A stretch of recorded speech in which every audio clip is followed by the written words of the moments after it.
Assalamualaikum warahmatullahi wabarakatuh.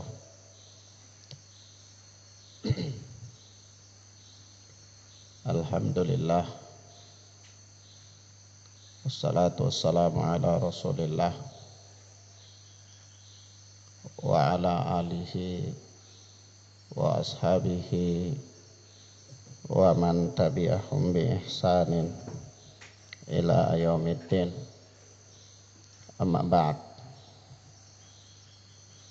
Ikhwanna fiddin, rahimani wa rahimakumullah.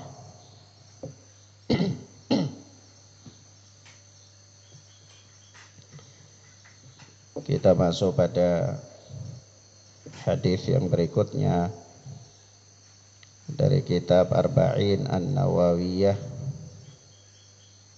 yaitu Al-Hadithul Ishrun, hadis yang ke-20.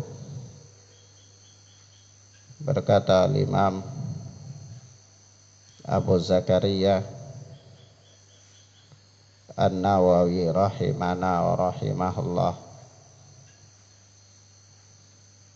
an Abi Mas'udin Uqbah bin Amr Al-Ansari radhiyallahu ta'ala anhu qala, dari Abu Mas'ud Uqbah bin Amr Al-Ansari Al-Badri radhiyallahu anhu. Abu Mas'ud adalah sahabat Ansar. Dia termasuk di antara ahli Badar,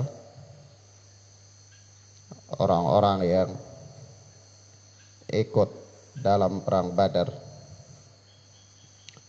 Dan beliau radhiyallahu ta'ala anhu namanya adalah Uqbah bin Amr. Uqbah bin Amr.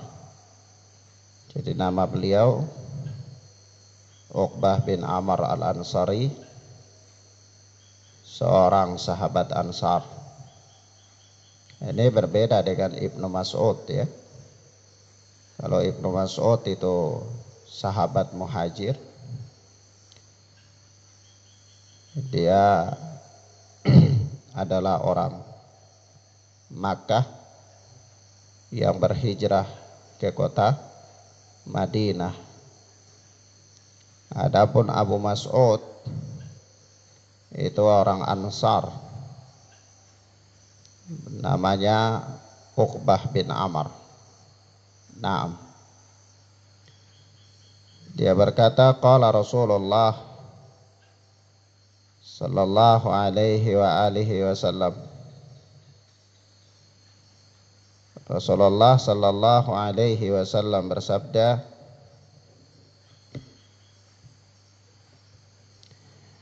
inna mimma adrakan nasu min kalamin nubuwatil ula, sesungguhnya termasuk perkara yang didapati oleh manusia dari perkataan nubuwah, perkataan kenabian yang pertama adalah idza lam tastahyi fasna ma syi'ta. Apabila engkau tidak malu, maka berbuatlah sesukamu. Kata Imam Nawawi, rawahul Bukhari. Hadis ini dikeluarkan oleh Al-Imam Bukhari rahimana wa rahimahullah. Naam. Ikhwan wa akhwat, hadis yang agung ini di mana Nabi sallallahu alaihi wa alihi wasallam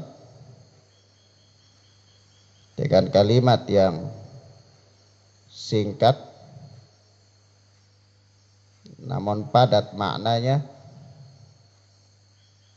yaitu beliau mengatakan inna mimma adrakan nasu min kalamin nubuwatil ula idza lam tastahi fasna ma'siyata. Apabila engkau tidak malu, maka lakukanlah yang engkau mau, yakni perbuatlah sesukamu. Ini hadis yang agung, dan hadis ini secara umum menunjukkan kepada kita bahwa rasa malu adalah terpuji pada asalnya, ya. Pada asalnya rasa malu adalah merupakan sifat yang terpuji. Nah, di mana dengan sifat malu itu seseorang akan tercegah dari melakukan perkara-perkara yang tidak pantas karena dia punya rasa malu. Ada dorongan untuk mau melakukan suatu perkara yang tidak pantas, sebab karena rasa malu akhirnya dia gak jadi melakukannya. Itulah sifat yang agung yang sudah sepantasnya ada pada diri seorang muslim. Naam. Sebagaimana, kenapa? Kenapa? Duduk. Diam.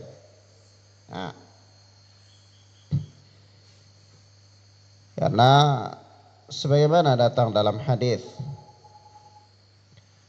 Rasulullah sallallahu alaihi wa alihi wasallam bersabda, al-haya syu'batun minal iman. Malu itu salah satu cabang dari keimanan. Malu salah satu cabang dari keimanan. Sehingga kalau seorang itu dia tidak punya rasa malu, maka itu pertanda bahwa lemahnya imannya. Karena Rasulullah mengatakan bahwa al-haya'u syu'batun minal iman. Malu itu salah satu cabang dari iman. Kalau ada rasa malu yang kuat pada diri dia sehingga bisa menghalangi dia dari melakukan hal-hal yang tidak terpuji, maka ini tanda kuatnya imannya. Sehingga kalau ada orang yang sudah tidak punya rasa malu, ya bertindak seenak-enaknya saja, bahkan perkara-perkara yang tidak pantas dianggapnya sebagai hal yang biasa, maka ini menunjukkan tentang lemahnya imannya orang tersebut. Naam. Sebab itu para ulama mengatakan kepada kita bahwa orang yang mempunyai rasa malu itu merupakan ciri dan tanda kesempurnaannya iman. Ya. Ciri dan tanda kesempurnaannya iman. Naam.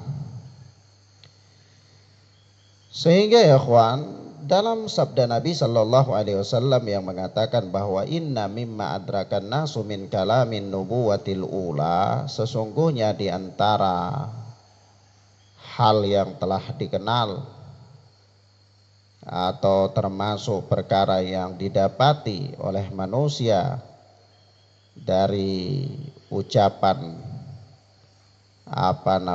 perkataan nubuwah, perkataan kenabian yang pertama.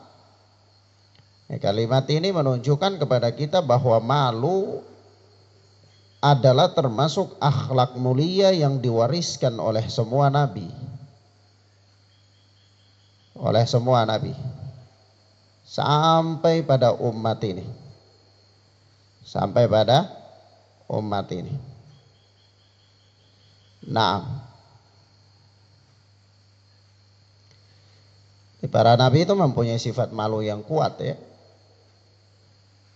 Malu inilah yang kemudian pada prakteknya itu disebutkan dengan hal-hal hawarimul muru'ah,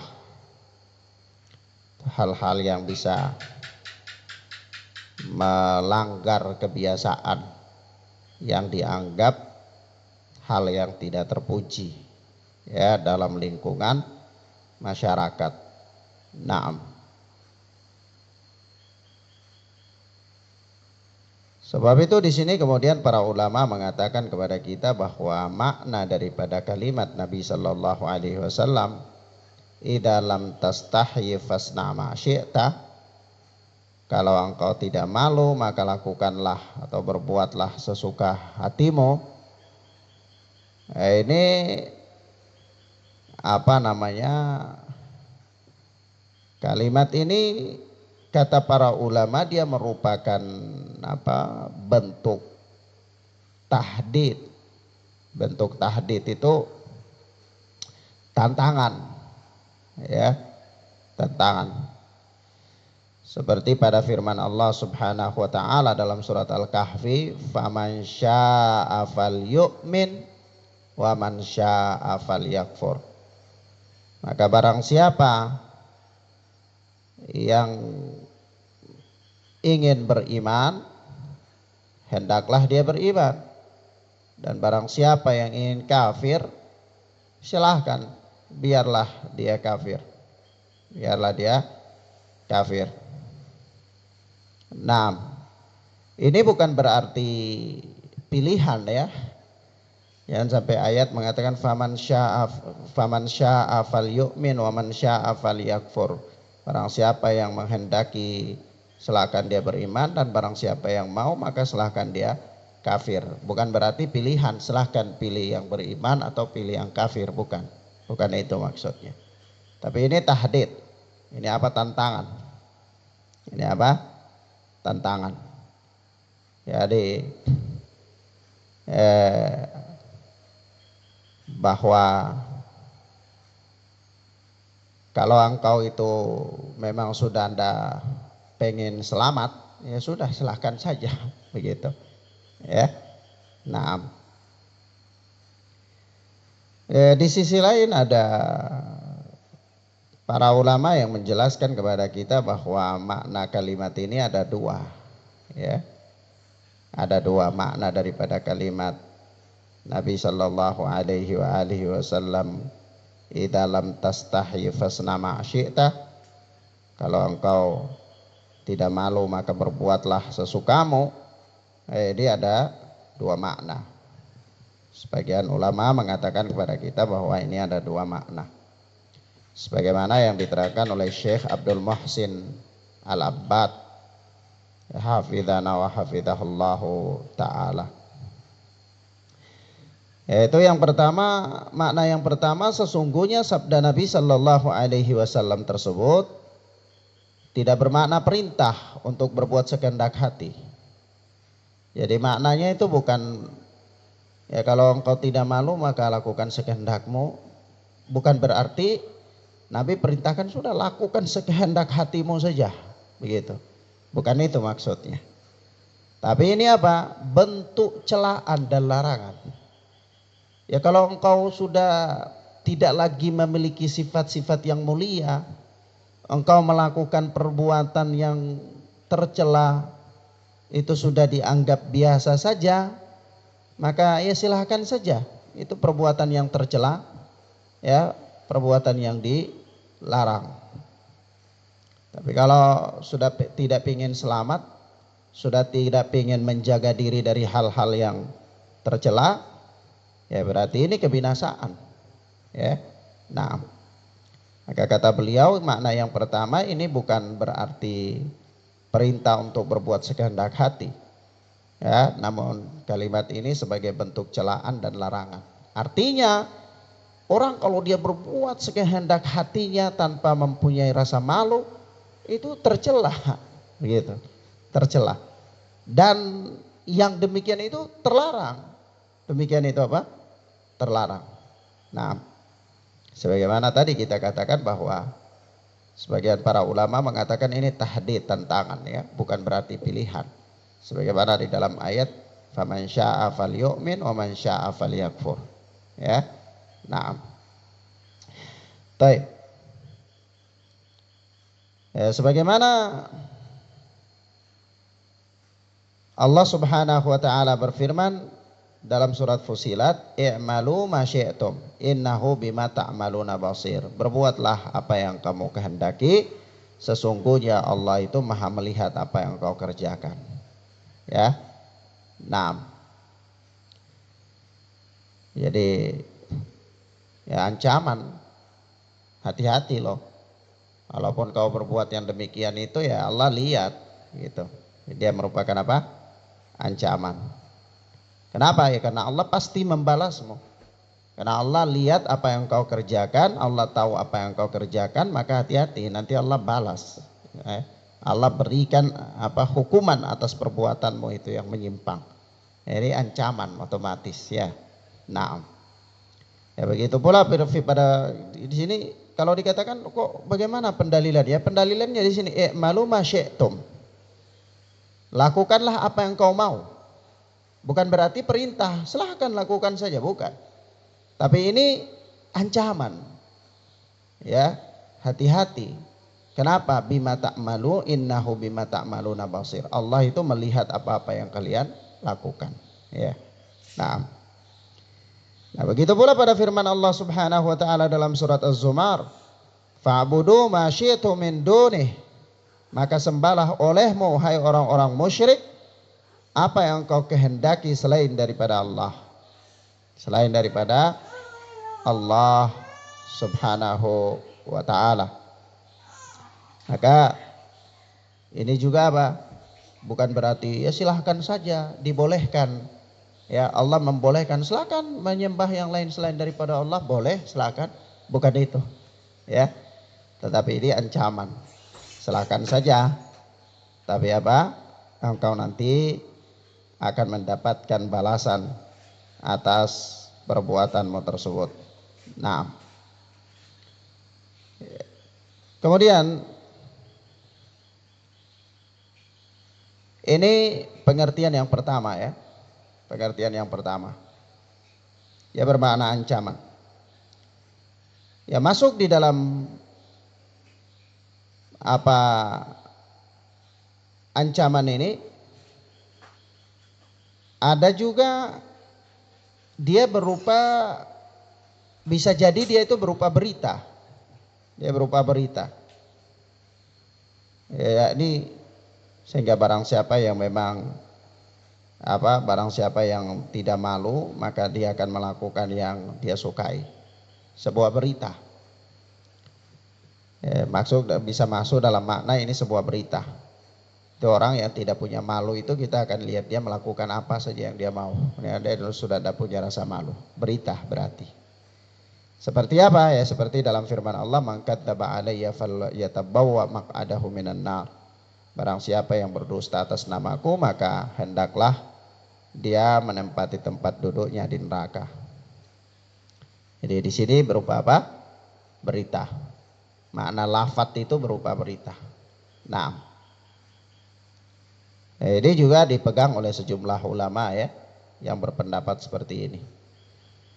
Begitu pula sebagaimana Al-Imam Abu Dawud meriwayatkan dari Imam Ahmad bahwa beliau mengisyaratkan kepada pendapat yang demikian, yaitu berupa khabar.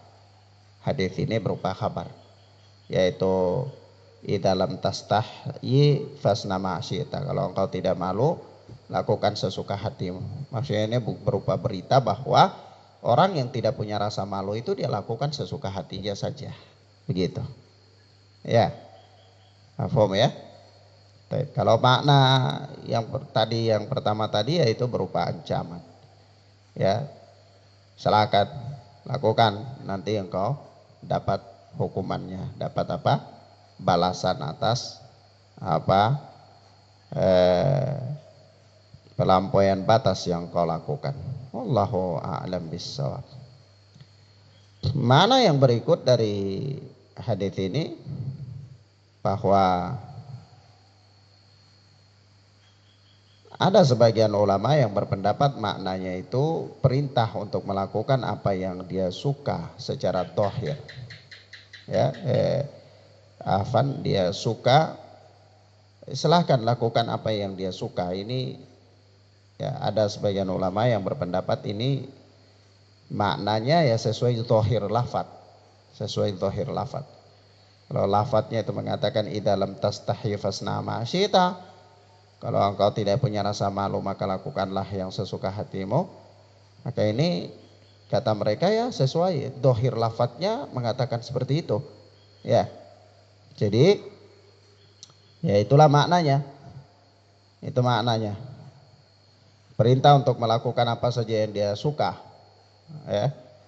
Nah, maksudnya jika apa yang engkau ingin lakukan adalah termasuk hal-hal yang tidak perlu dimalukan, baik kepada Allah ataupun manusia, namun hal tersebut termasuk ketaatan atau perangai yang bagus serta adab yang baik, maka lakukan sesukamu.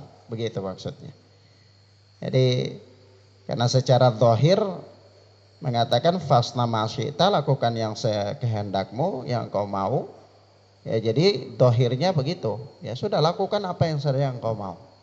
Tapi ya dibatasi, yaitu dibatasinya itu maksudnya adalah kalau yang engkau lakukan itu hal-hal yang tidak dilanggar, tidak dilarang oleh syariat, dan dia merupakan tabiat juga termasuk tabiat yang baik, termasuk adab yang baik, perangai yang bagus, tidak melanggar ketetapan syariat, maka sudah lakukan saja sesuka hatimu. Begitu maksudnya.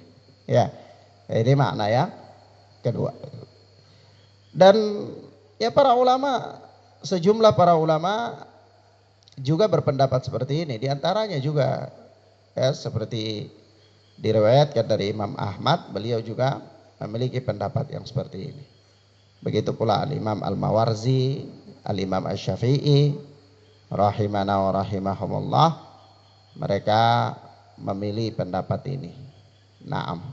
Ya. Baik. Sampai di sini paham ya? Yang berikut ikhwan, ya, kita ingin katakan bahwa rasa malu itu terbagi menjadi dua. Rasa malu itu terbagi menjadi dua. Yang pertama malu yang merupakan tabiat. Malu yang merupakan tabiat. Tidak bisa dibuat-buat. Ya, dia sudah merupakan tabiat atau dia merupakan perangai yang memang Allah anugerahkan pada seseorang dan Allah ciptakan dia dengan tabiatnya tersebut. Dengan tabiatnya tersebut. Nah, sebagaimana hal ini Nabi Shallallahu Alaihi Wasallam bersabda, al-haya'u la ya'ti illa bi khairin. Malu itu tidak datang melainkan bersama dengannya kebaikan. Ya, yaitu atau malu itu tidak mendatangkan ya kecuali kebaikan, ya samalah. Malu itu tidak datang melainkan bersama kebaikan. Al-haya'u la ya'ti illa bi khairin. Malu itu tidak datang melainkan ya dengan kebaikan. Begitu. Nah ini tabiat ya. Tabiat orang itu sudah tabiatnya begitu, perangainya begitu. Jadi ya sehingga rasa malu ini mencegah dia dari melakukan hal-hal yang buruk, melakukan hal-hal yang dalam sisi akhlak itu termasuk hal-hal yang rendah ya. Ya, dia melakukan hal-hal yang tidak terpuji, dia akan terhalang dari itu secara tabiat. Secara tabiat. Nah. Dan rasa malu seperti ini itu memotivasi dia untuk menggunakan akhlak yang mulia. Ya. Sehingga itu tadi ya. Rasa malu itu selalu melahirkan kebaikan pada dirinya.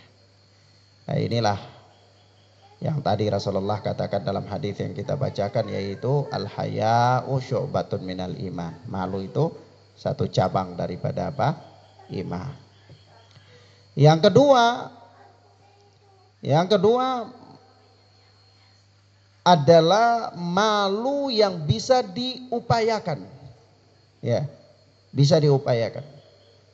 Melalui apa? Ya, melalui mengenal Allah, mengenal keagungan Allah, ya, kedekatan kepada apa? Allah Subhanahu wa taala, melahirkan rasa muraqabah, selalu diawasi oleh Allah Subhanahu wa taala, ya, dan apa?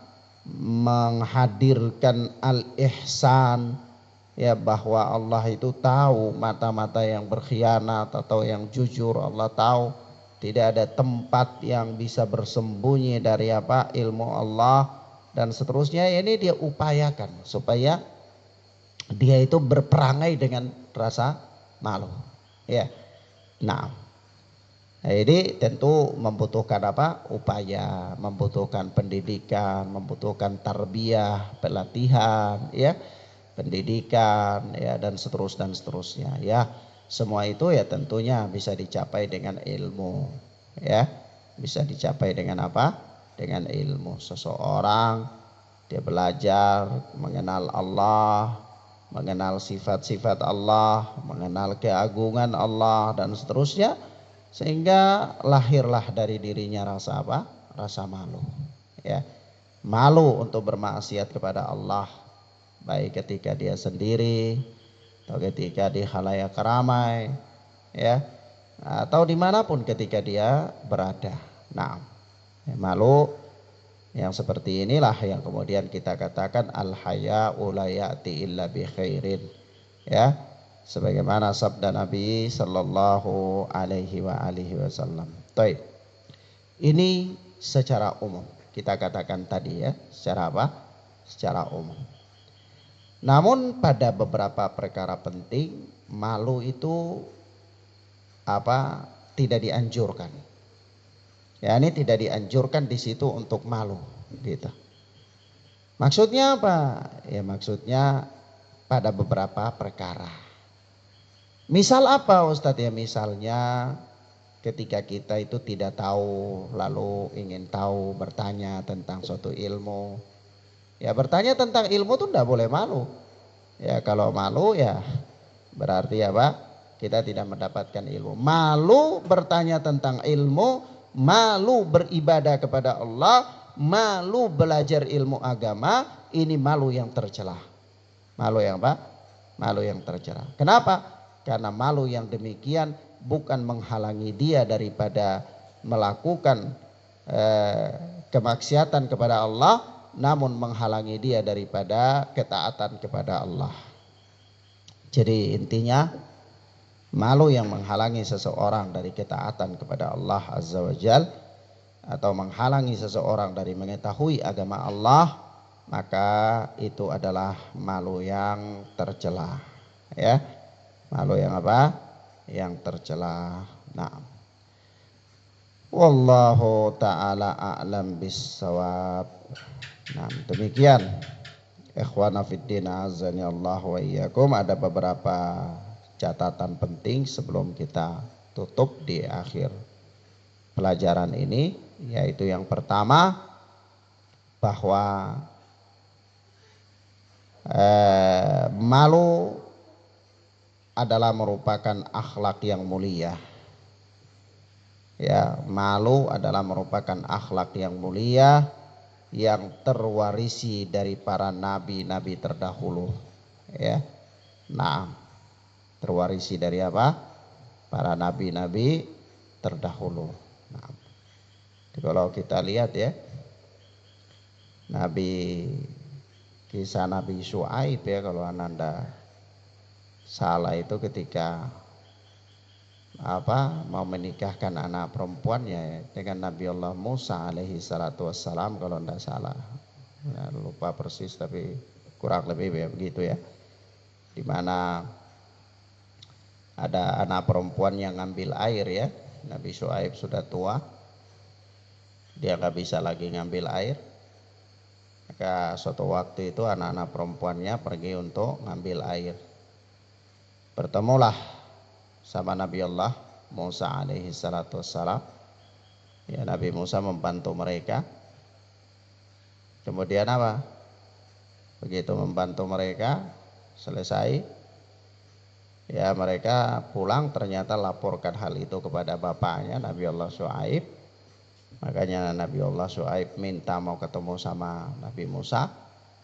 Maka pergilah mereka, ya, bawa Nabi Musa ke hadapan bapaknya, ya, karena begitu setelah menikah, mau dinikahkan sama anaknya, maharnya itu harus gembala kambing selama ya 1 tahun lebih atau berapa itu. Tapi apa, Nabi Musa malah gembala kambingnya tuh 5 tahun ya, supaya menunjukkan izahnya, kehormatan dirinya. Malu kalau cuman sedikit kasih mahar ya. Nah, wallahu alam, ada kisahnya kurang lebih ya begitulah. Nanti dilihat lagi, sudah lupa anak Qasasul Anbiya itu, kisah-kisah para nabi itu udah banyak yang lupa ya. Maklum sudah 5 tahun ini kita berhadapan dengan kambing, ayam ya, sapi ya.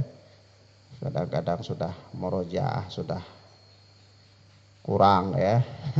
Jadi ya, nah, wallahu a'lam bissawab ya. Nah, kemudian yang berikutnya apa, catatan yang berikut bahwa dalam hadis ini ada motivasi untuk memiliki rasa malu ya. Motivasi untuk memiliki rasa malu. Orang malu itu dia membawa dia kepada kejujuran ya. Enggak enak kalau nanti dikatakan kamu kok pembohong ya, enggak enak, malu. Jadi dia apa, akhirnya termotivasi. Begitu mau lakukan hal-hal yang salah, ya malu kalau ketahuan ya. Mau lakukan hal-hal yang salah, malu kalau kok orang itu kok ahli ibadah tapi kayak gitu ya. Jadi malu ya.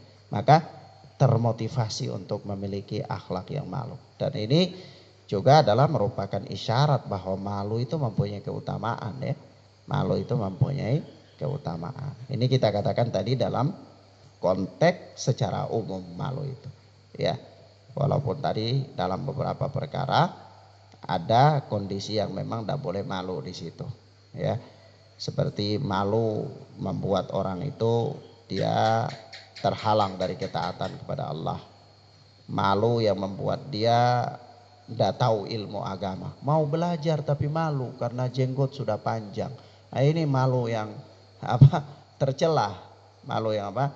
Malu yang tercela. Ya, kenapa? Ya karena datang di masjid itu tidak ada beda sama orang tua sama anak-anak. Tidak ada beda. Ada orang sudah tua mau masuk masjid malu. Ah, ini malu yang tercela, bukan malu yang terpuji ya.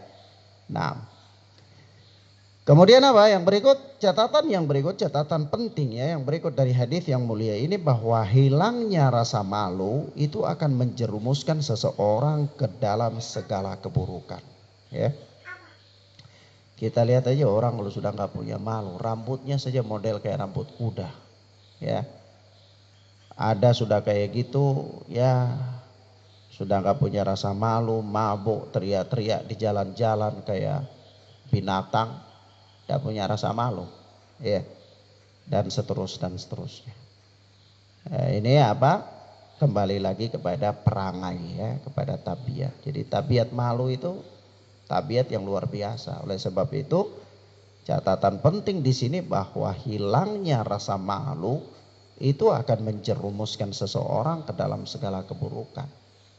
Makanya dari itu kalau kita lihat orang-orang narkoba, peminum khamar misalnya itu, mereka kalau melakukan tindakan-tindakan sesuatu tuh tidak boleh dibawa alam sadar, harus nggak sadar dulu supaya nggak punya rasa apa-apa, nggak punya malu, nggak punya apa, ya sudah baru lakukan tindakan kejahatan. Ya, Nah, itu karena apa? Ya, karena hilangnya rasa malu tadi. Nah, hilangnya rasa malu itu bisa menjerumuskan seseorang ke dalam segala keburukan. Bukan satu keburukan ya, ke dalam segala keburukan karena nggak punya rasa malu. Kita lihat wanita-wanita muslimah ya, seenaknya menggunakan pakaian-pakaian yang hakikatnya terlanjang ya, menampakkan lekuk tubuhnya ya, bahkan pakai pakaian setengah telanjang dia. Kenapa ya? Tidak punya rasa malu. Keburukan apa mungkin? Ya buruk. Terjerumus ke dalam keburukan. Sadar atau tidak sadar, itu terjerumus ke dalam keburukan. Kenapa dia bisa melakukan itu? Karena hilangnya rasa malu. Seandainya dia masih punya setitik rasa malu, maka dia tidak akan melakukan itu. Ya. Nah, inilah beberapa pelajaran penting yang berkaitan dengan hadis yang mulia ini. Ya, mudah-mudahan bermanfaat bagi kita insyaallah taala. Kita cukupkan pelajaran sampai di sini insyaallah. Hadanallahu wa iyyakum wa barakallahu fikum. Wassallallahu ala nabiyina Muhammad wa ala alihi wa sahbihi wasallam. Subhanaka Allahumma bihamdika asyhadu an la ilaha illa anta astaghfiruka wa atubu ilaik. Wassalamualaikum warahmatullahi wabarakatuh.